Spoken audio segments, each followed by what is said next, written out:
જોઈ રહ્યા છો AB48 ન્યૂઝ ગુજરાત। હવે નજર કરીએ આજના મુખ્ય સમાચાર પર।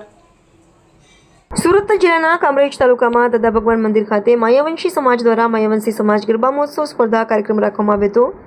નવી પારડીની ટીમ પ્રથમ ક્રમે વિજેતા। કામરેજ તાલુકાના માયાવંશી સમાજ ગરબા મહોત્સવ 2025નું આયોજન માયાવંશી ચેરિટેબલ ટ્રસ્ટ દ્વારા નરેન્દ્રભાઈ ઓરણાવાલાના અધ્યક્ષસ્થાને યોજાયો હતો, જેમાં સમાજની અલગ અલગ ગામોની કુલ 14 ટીમોની 160 જેટલી બહેનોએ ભાગ લીધો હતો, જેમાં પ્રથમ નંબર નવી પારડીનો આવ્યો હતો, બીજો નંબર અબ્રામા ગામનો આવ્યો હતો અને ત્રીજો નંબર કામરેજ 4 રસ્તાની ટીમનો આવ્યો હતો, જેમને નરેન્દ્રભાઈ ઓરણાવાલા તથા તેમના પરિવાર તરફથી 51,000, 21,000 અને 11,000 તેમજ ભાગ લેનાર અન્ય તમામ ટીમોને માયાવંશી ચેરિટેબલ ટ્રસ્ટ તરફથી 5,000નું રોકડ પુરસ્કાર આપવામાં આવ્યો હતો। સર્વોદય કેળવણી મંડળ કઠોળના પ્રમુખ શ્રી મહેશભાઈ ડી પરમાર મોરથાણા તથા તેમના પરિવાર તરફથી તમામ ટીમોને ટ્રોફી અર્પણ કરવામાં આવી હતી।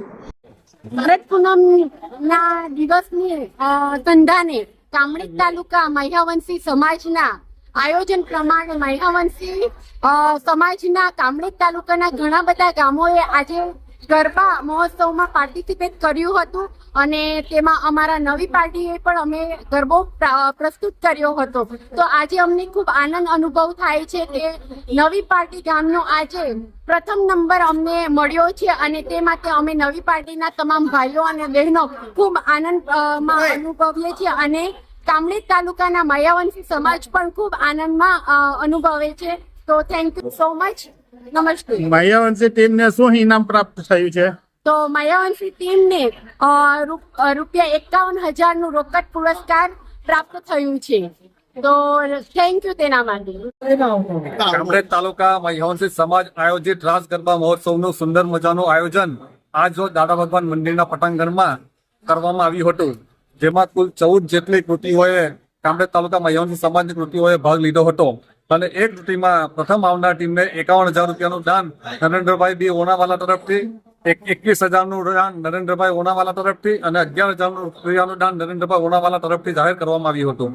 આ ટુર્નામેન્ટમાં પ્રથમ નવી પારડી ગામની ટીમનો પ્રથમ નંબર આવ્યો હતો, બીજો નંબર અબ્રામા ગામની ટીમનો આવ્યો હતો અને તૃતીય નંબર કામરેજ 4 રસ્તાની ટીમનો આવ્યો હતો। અમે કામરેજ તાલુકા માયાવંશી સમાજ દ્વારા એવું નક્કી કરવામાં આવ્યું હતું કે અમારા સમાજના કોઈ પણ વિદ્યાર્થી કે કોઈ પણ વ્યક્તિને મેડિકલની તકલીફ કરે કે શિક્ષણની તકલીફ પડે તેના માટે અમે એક ફંડ ઊભું કરવાનું નક્કી કરવામાં આવ્યું હતું। જ્યારે 2024માં અમે જ્યારે ગરબા મહોત્સવનો પ્રોગ્રામ કર્યો હતો ત્યારે પ્રથમ ગરબા વખતે જ અમે 24 લાખ રૂપિયાનું ફંડ ભેગું કર્યું હતું અને આ વર્ષે પણ એમાં અમે વધારો કરીને 40 લાખ રૂપિયા જેવું ફંડ ભેગું કરવામાં સફળ રહ્યા છીએ। AB48 ન્યૂઝ ગુજરાત સાથે દિનેશ પરમાર, કામરેજ।